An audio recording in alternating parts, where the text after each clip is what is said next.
اسلامی قدروں کے پروگرام روشنی میں آج ایک ایمان افروز واقعہ آپ کے لیے پیش کر رہے ہیں۔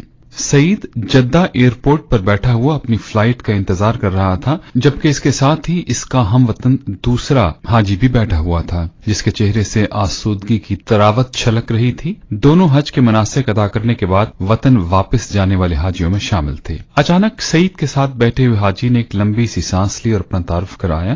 میں بزنس مین ہوں اور الحمدللہ یہ میرا 10واں حج ہے۔ اللہ پاک کا میرے اوپر بڑا فضل ہے اور میں سمجھتا ہوں کہ ہر حج کے بعد مجھے رب کے زیادہ قریب ہونے کا موقع ملا ہے۔ اس کے بعد اس نے استفسارا نظروں سے سعید کی طرف دیکھا، گویا جواباً اس کے تعارف کا منتظر ہو۔ سعید مسکرا دیا اور بولا، بھائی میرے حج کا قصہ کچھ زیادہ ہی طویل اور گنجلک ہے، کیونکہ یہاں ہم انتظار کر رہے ہیں اور انتظار کے سوا کوئی چارہ نہیں، تو میں آپ کو اپنا قصہ بھی سنا دیتا ہوں۔ سعید خیالوں میں کھو گیا، گویا فیصلہ نہ کر پا رہا ہو کہ اپنی کہانی کو کہاں سے شروع کرے۔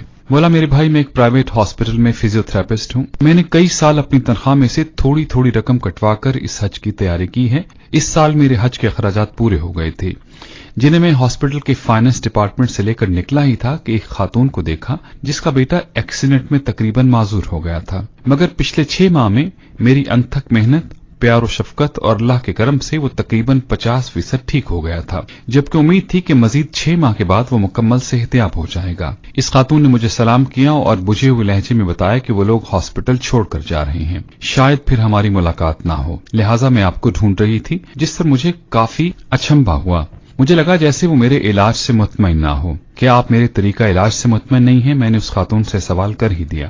نہیں ڈاکٹر صاحب، ایسی بات نہیں ہے، آپ نے تو بچے کو ڈاکٹر کی بجائے باپ بن کر سنبھالا ہے، میرا تو رواں رواں آپ کو دعائیں دیتا ہے۔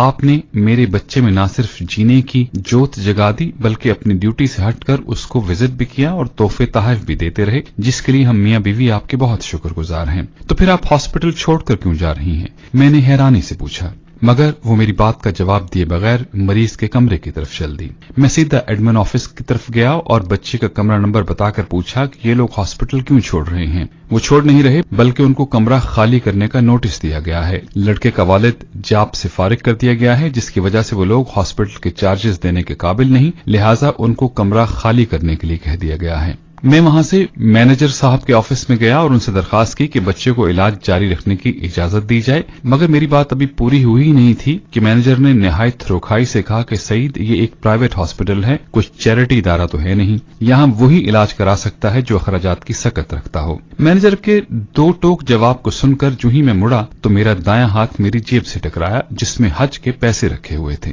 دفتر سے نکل کر میں نے آسمان کی طرف دیکھا اور کہا، اے اللہ، تو اچھی طرح جانتا ہے کہ مجھے تیرے گھر آنے کا کس قدر شوق ہے، اور اب جبکہ میرا خواب ایک حقیقت بننے والا ہے تو اس بچے کی زندگی کا سوال کھڑا ہو گیا ہے۔ اے اللہ، میں مجبور ہوں، مگر تو بے نیاز ہے، میں حج پر نہ آ سکا تب بھی مجھے اپنے فضل سے محروم مت کرنا۔ میں وہاں سے سیدھا اکاؤنٹس آفس میں آیا اور اس بچے کے اگلے 6 ماہ کے اخراجات جمع کرا کے اس کے ڈسچارج آرڈرز کو کینسل کرا دیا۔ الحمدللہ میرا دل سکون سے بھر گیا تھا، مگر حج پر نہ جانے کی کسک اپنی جگہ تھی۔ تو پھر آپ نے جب اپنے حج کے اخراجات اس عورت کے بچے کو علاج کے لیے دے دیے تو آپ حج پر کیسے آ گئے؟ عبدالباری نے بے چینی سے سوال کیا۔ میں جب گھر آ کر لیٹا تو حج کے مناسک کا ایک منظر میری نگاہوں میں گھوم رہا تھا۔ میں نے کئی بار بیت اللہ کا خیالی طواف کیا تھا، کئی بار لبیک اللہم لبیک کہتے مجمع کے ساتھ اپنی آواز ملا کر ان کا حصہ بن گیا تھا۔ پتہ نہیں کب میری آنکھوں سے آنسو بہنا شروع ہو گئے اور ان بہتے ہوئے آنسوؤں کے ساتھ ہی میں سو گیا۔ میں نے دیکھا کہ میں بیت اللہ کا طواف کر رہا ہوں اور لوگ مجھے میرا نام لے کر حج کی قبولیت کی بشارتیں دے رہے ہیں۔ اے سعید، اللہ نے تیرا حج قبول کر لیا، تو نے زمین سے پہلے آسمان پر حج کیا ہے، ہمارے حج کی قبولیت کے لیے بھی دعا کرنا۔ اسی کیفیت میں فون کی گھنٹی بجی، جس نے مجھے جگا دیا۔ فون پر ہاسپٹل کا مینیجر تھا، جو کہہ رہا تھا کہ ہسپتال کا مالک حج پر جا رہا ہے، وہ اپنے خاص معالج کے بغیر کبھی نہیں جاتا، مگر اس دفعہ اس کے معالج کی بیوی شدید بیمار ہو گئی ہے، لہٰذا آپ کو ان کے ساتھ بھیجنے کا فیصلہ کیا گیا ہے۔ آپ اپنے ضروری کاغذات ہاسپٹل کے ایڈمن آفس میں پہنچا دیں۔ میں نے سب سے پہلے تو شکرانے کے نوافل ادا کیے، پھر کاغذات آفس والوں کے حوالے کیے۔ یوں اللہ پاک نے مجھے اپنے گھر بلانے کا انتظام کر دیا۔ حج کے بعد ہسپتال کے مالک نے مجھے میری خدمات کا معاوضہ دینا چاہا تو میرے آنسو نکل پڑے۔